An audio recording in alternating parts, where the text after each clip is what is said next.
Hello students, आज पढ़ेंगे class 7 की इंग्लिश की टेक्स्ट बुक का चैप्टर 1 अटीला। तो आइए शुरू करते हैं। अटीला एक डॉग का नाम है इस स्टोरी में, जो कि एक पेट डॉग था, तो उसके ऊपर ये स्टोरी है। तो आइए शुरू करते हैं। तो देखिए, चैप्टर रीडिंग स्टार्ट करने से पहले यहाँ पर आपको एक वार्म अप बॉक्स दिया गया है, इसको रीड कर लेते हैं पहले। तो क्या बोल रहा है इसमें? Are you an animal lover? क्या आप एक जानवर को प्यार करने वाले हैं? मतलब क्या आपको एनिमल्स पसंद है? डू यू हैव अ पेट? क्या आपके पास कोई पेट डॉग है? क्या कोई भी पेट है, यानी पालतू जानवर है आपके पास, कोई डॉग या कैट वगैरह? If not think of an imaginary pet. अगर नहीं भी है तो एक पेट के बारे में इमेजिन करो, जो भी आपको पसंद हो, डॉग या कैट, उसके बारे में इमेजिन करो। ये आपके लिए यहाँ पर छोटी सी एक्सरसाइज दी हुई है इन्होंने। Describe some qualities of your pet. उसके बारे में कुछ क्वालिटीज बताओ, उसकी क्या क्वालिटीज हैं that makes it special to you, जिसकी वजह से वो तुम्हारे लिए बहुत खास है। तुम्हारा जो पेट डॉग है या पेट कैट, जो भी तुम्हारा पेट है, वो तुम्हारे लिए बहुत खास है। जिन भी क्वालिटीज की वजह से, वो सारी क्वालिटीज उसकी बताओ। What are the things that you would like to change about your pet? और तुम्हारे पेट में ऐसी कौन सी बातें हैं जो तुम उसकी चेंज करना चाहते हो, यानी कि कहीं वो गंदा कर देता है या कुछ और बातें जो तुम्हें उसकी नहीं पसंद, वो भी बताओ। Then form 2 groups and read out the list of qualities. उसके बाद तुम 2 ग्रुप्स बना लो और अपने जो भी तुम्हारी क्वालिटीज तुमने लिखी हैं वो सब रीड करके बताओ सबको। तो ये पूरी क्लास के लिए एक एक्सरसाइज है पेट एनिमल्स को लेके। क्योंकि ये चैप्टर पेट्स के ऊपर है, इसीलिए ये इस तरह की एक्सरसाइज आपसे करवा रहे हैं, ताकि आप पेट्स को अच्छे से समझ पाओ। पेट्स के ऊपर जो ये चैप्टर है, इसको और अच्छे से आप समझ पाओ। तो आइए चैप्टर रीडिंग शुरू करते हैं। तो चैप्टर से पहले ये इसकी कुछ इन्होंने समरी टाइप से दी है, ये पढ़ लेते हैं। इसमें एक फैमिली के बारे में बताया गया है जो अपने यहाँ एक पेट डॉग लेकर आते हैं। तो रीड करते हैं। The family wanted a strong and formidable dog who could prevent breakings and theft in their house. एक ऐसी फैमिली थी जो अपने घर के लिए एक स्ट्रॉन्ग और अनफ्रेंडली डॉग चाहती थी, मतलब कि जिसको देखकर सब लोग डरें, ऐसा थोड़ा सा डेंजर डॉग वो फैमिली अपने लिए चाहती थी, जिससे कि वो अपने घर में चोरी वगैरह से अपने घर को प्रोटेक्ट कर सकें, कि कोई अजनबी लोग उनके यहाँ अंदर घर में ना घुसे और चोर वगैरह के खतरे से वो अपने घर को बचा सकें। तो a 2 month old black and white puppy was brought home। तो 2 महीने का ब्लैक एंड व्हाइट पपी, यानी कि डॉग का बेबी जो होता है, पपी, उसको घर लाया गया। He was named Attila. उसका नाम अटीला रखा गया। After the scourge of Europe. Europe में एक शासक हुआ था अटीला, उसके नाम पर उस डॉग का नाम अटीला रखा गया। He had square jaws, red eyes, pug nose and a massive head. उसके स्क्वायर जॉज थे, यानी उनकी शेप चौकोर टाइप की थी। उसकी रेड आईज थी, लाल आंखें थी। पग नोज यानी चपटी सी, एक पग ब्रीड के कुत्ते की जो नोज होती है चपटी सी, उस तरह की नोज थी उसकी। और उसका बहुत बड़ा सा सिर था। He gave no hope that he would do credit to his name. He gave no hope means उसे देखकर ऐसा नहीं लगता था, उससे ऐसी आशा नहीं होती थी कि वो अपने नाम के अकॉर्डिंग कुछ करेगा।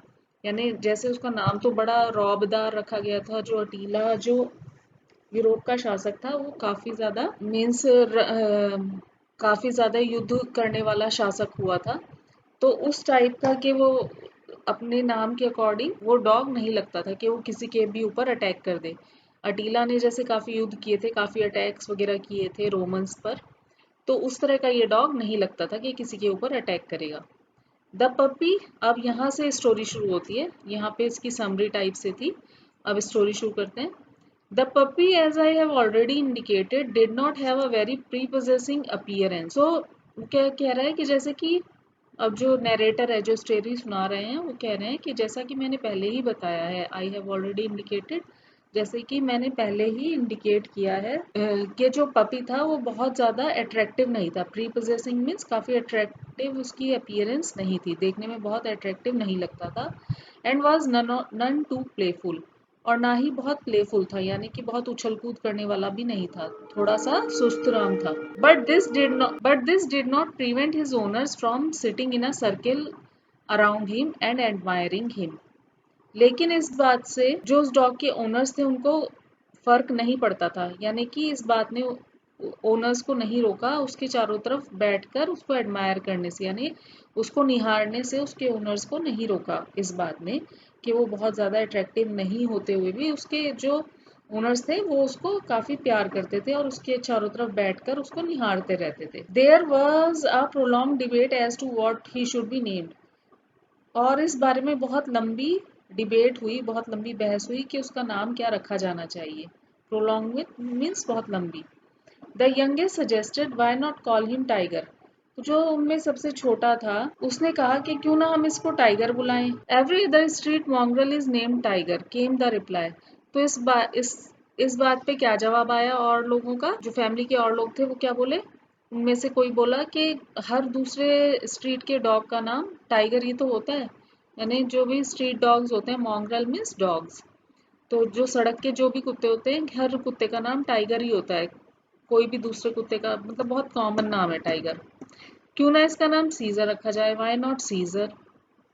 तो इस बात पे क्या बोला गया, Caesar, if a census was taken of dogs you would find at least 15,000 Caesars in South India alone. तो सीजर जब नाम आया तो उस पे क्या रिप्लाई आया, उस पे कमेंट आया कि सीजर, ये अगर तुम गणना करोगे, सेंसस यानी कि अगर तुम सर्वे करोगे तो कम से कम भी एटलीस्ट यानी कम से कम 15,000 सीजर्स नाम के डॉग्स साउथ इंडिया में ही मिल जाएंगे, यानी सीजर नाम भी काफी कॉमन है साउथ इंडिया में।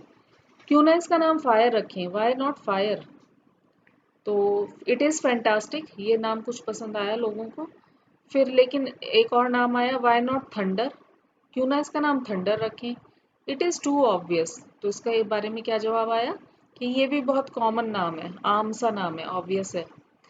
फिर एक और सजेशन आया नाम का ग्रिप, क्यों ना इसका नाम ग्रिप रखा जाए। तो उसके बारे में भी सबने यही बोला कि ये भी बहुत ऑब्वियस है, बहुत ही कॉमन सा नाम है और बहुत बचकाना है, चाइल्डिश है। तो इस तरह वो सब लोग फंस गए। There was a deadlock, deadlock means जब कोई बाहर का रास्ता ना मिले, जब कोई रास्ता ना नजर आए, नाम का सुझाव ना उन्हें समझ आ रहा हो, उस ऐसी सिचुएशन को बोलते हैं देयर वॉज अ डेडलॉक, मतलब जहां से बाहर निकलने का कोई रास्ता ना मिले, ऐसी सिचुएशन को डेडलॉक हो। तो फिर अचानक से किसी ने सजेस्ट किया कि अटीला नाम कैसा है, someone suggested Attila and a shout of joy went up to the skies.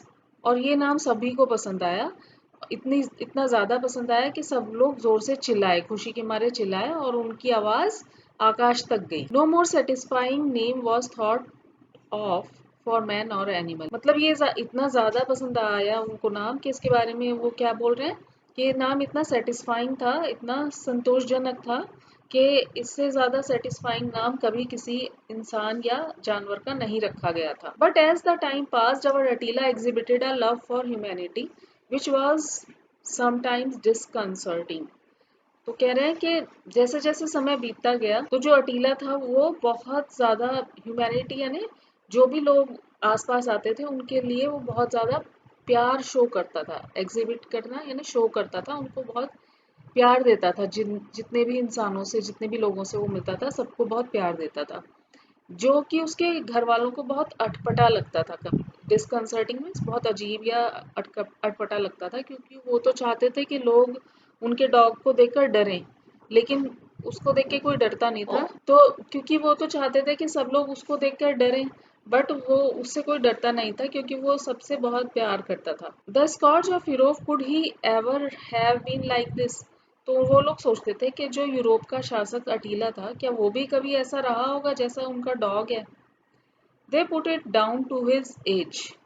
तो उन्होंने ये समझ के छोड़ दिया कि चलो अभी एज उसकी कम है, छोटी है, तो इस बात को उन्होंने छोड़ दिया। What child could help loving all creatures. तो वो क्या सोच रहे थे कि जो एक बच्चा होता है वो तो सभी से प्यार ही करता है, वो किसी को भी प्यार करने से कैसे रुक सकता है, वो तो सभी लोगों, सभी चीज़ों, सभी क्रिएचर से प्यार करता है एक बच्चा तो। In their zeal to establish this fact, they went to extent of delving into ancient history to find out what the scourge of Europe was like when he was a child. तो इस बात को वो बहुत अच्छे से establish करना चाहते थे कि एक बच्चा जो है वो सभी से बहुत प्यार करता है।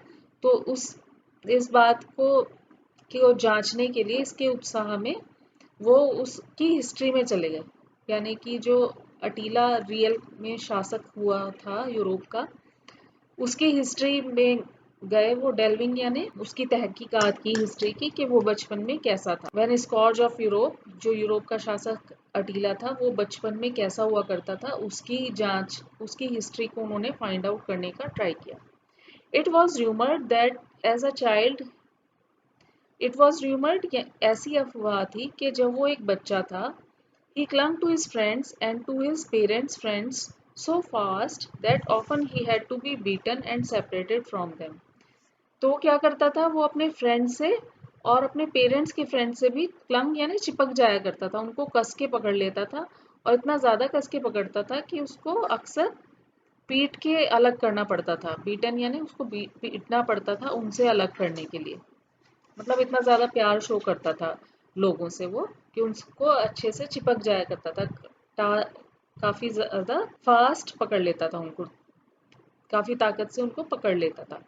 बट व्हेन ही वाज 14, लेकिन जब वो 14 ईयर्स का हुआ, 14 साल का हुआ, he showed the first sign of his future, उसने पहली बार एक साइन दिखाया कि वो अपने फ्यूचर में जो वो राजा बनने वाला था उसका साइन उसने दिखाया। उसने क्या किया, He knocked down a fellow who tried to touch his marbles. उसने उसके साथी ने उसके मार्बल्स को, जो कांच की बॉल्स होती हैं छोटी छोटी, वो उसका छूने की कोशिश की, टच करने की कोशिश की किसी ने, तो उसने उसको मार के गिरा दिया। दिस वॉज एनकरेजिंग, ये बात उन लोगों के लिए, उस फैमिली के लिए, जो डॉग की फैमिली थी उनके लिए काफ़ी एनकरेजिंग थी कि चलो हाँ, जब अटीला बड़ा हुआ था तो वो उसके अंदर राजा जैसे गुण आ गए थे, तो हो सकता है हमारे यहाँ डॉग जब बड़ा होगा तो उसमें भी अपने डॉग वाली क्वालिटीज आ जाएंगी। Let our dog reach the parallel of 14 years and the people would get to know his real nature. तो उन्होंने सोचा कि जब हमारा डॉग भी इंसानों के पैरेलल 14 ईयर्स का हो जाएगा, यानी डॉग की तो लाइफ ही ऑलमोस्ट 20 ईयर्स होती है, तो ऑलमोस्ट 4 ईयर्स में वो 14 ईयर्स के इक्वल हो जाएगा। जो इंसानों की 14 ईयर्स होती है, उस वो एज डॉग्स की अराउंड 3 या 4 ईयर्स में एज रीच हो जाएगी। तो उसने सोचा कि, उन लोगों ने क्या सोचा कि डॉग की जब वो उतनी पैरेलल एज हो जाएगी जो इंसानों के 14 ईयर्स के इक्विवेलेंट हो, तब वो अपनी रियल नेचर शो करेगा लोगों को और फिर लोग उससे डरेंगे। तो वो ये सोच के थोड़ा सा उन्होंने अपने मन को समझाया, थोड़ा बड़ा होने पर ये अपनी डॉग वाली क्वालिटीज शो करेगा। So students, this was the part 1 of this chapter. Next part में हम इसका रिमेनिंग जो चैप्टर है उसकी स्टडी करेंगे, उसको रीड करेंगे, एक्सप्लेनेशन देखेंगे। तब तक आप ये यहाँ तक का रिवाइज कीजिए चैप्टर, और अगर आपको वीडियो कैसा लगा आप कमेंट करके बता सकते हैं। अगर अच्छा लगा है तो please like, share and subscribe our channel. Thank you for watching.